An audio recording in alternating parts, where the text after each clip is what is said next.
Most people get in some kind of rut in their development as guitarists and musicians and just stop improving. The fact that you're watching this video already sets you apart because you want to get better, but a lot of you are stuck and don't know how.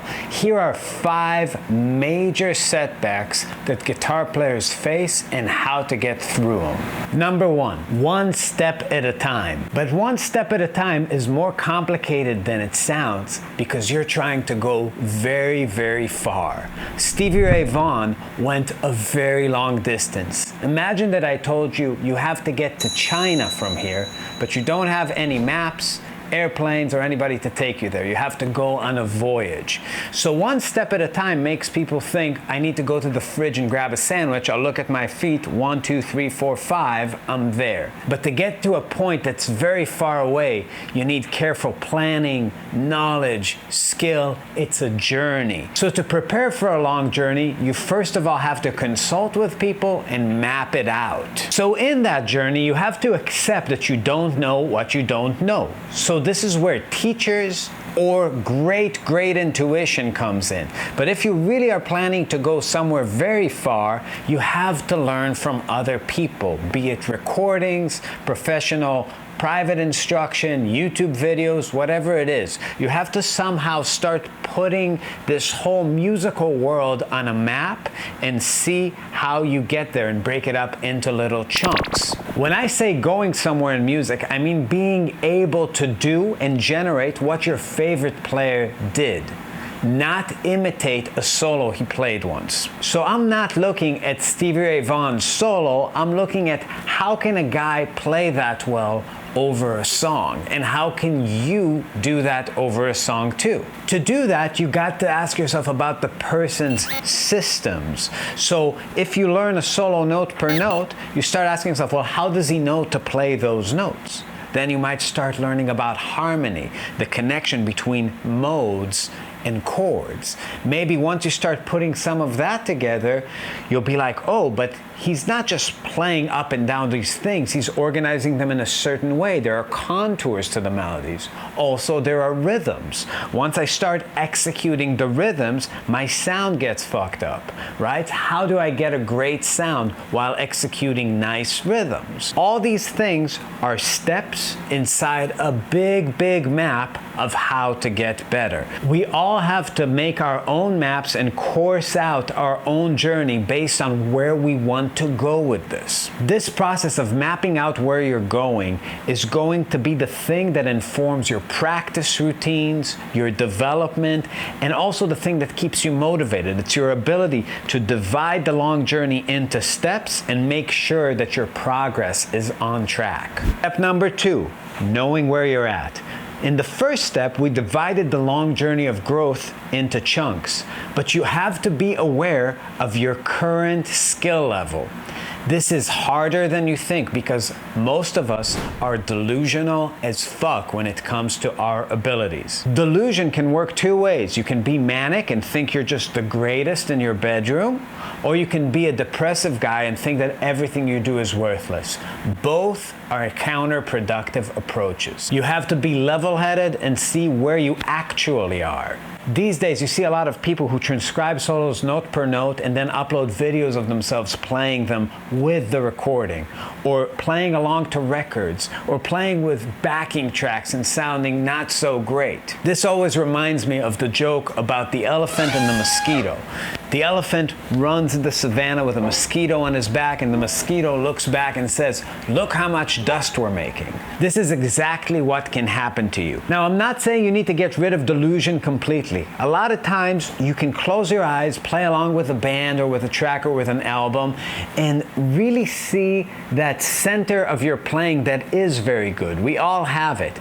The great players just are able to grow it like a seed and get rid of all the shit around it that is disgusting for other people and make it unpresentable. But you have the ability to see the quality inside yourself. But make no mistake, there's a lot of stuff in the periphery of that you have to clean up before it's ready to be absorbed by people who are not you. Over time, you need to build the ability to listen to yourself juxtaposed with your hero. play a moment of yourself soloing over a blues, then play Stevie Ray Vaughan. Listen to yourself playing a standard, then listen to Wes Montgomery.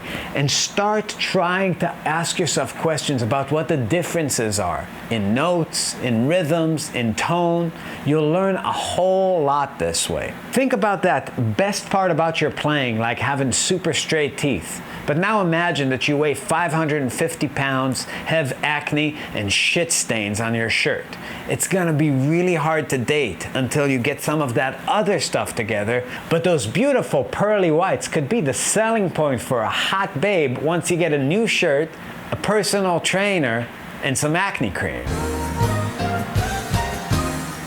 All right, we're at 25,000 subs. We're starting to get the sponsorships now. This is our first sponsor. It's a massager of some sort. It's perfect for guitar because you have these straps you can press down and play licks. See that? All right, so let's hear it with a track, huh? Okay.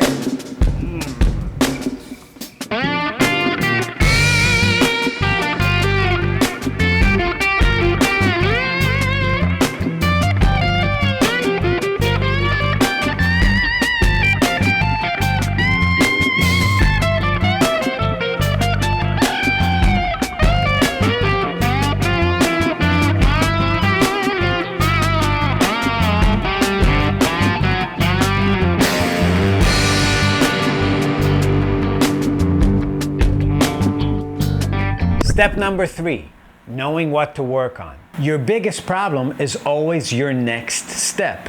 If you put yourself in some kind of real musical situation, let's say I'm trying to play on a tune. The first chord comes by, I don't know what to play.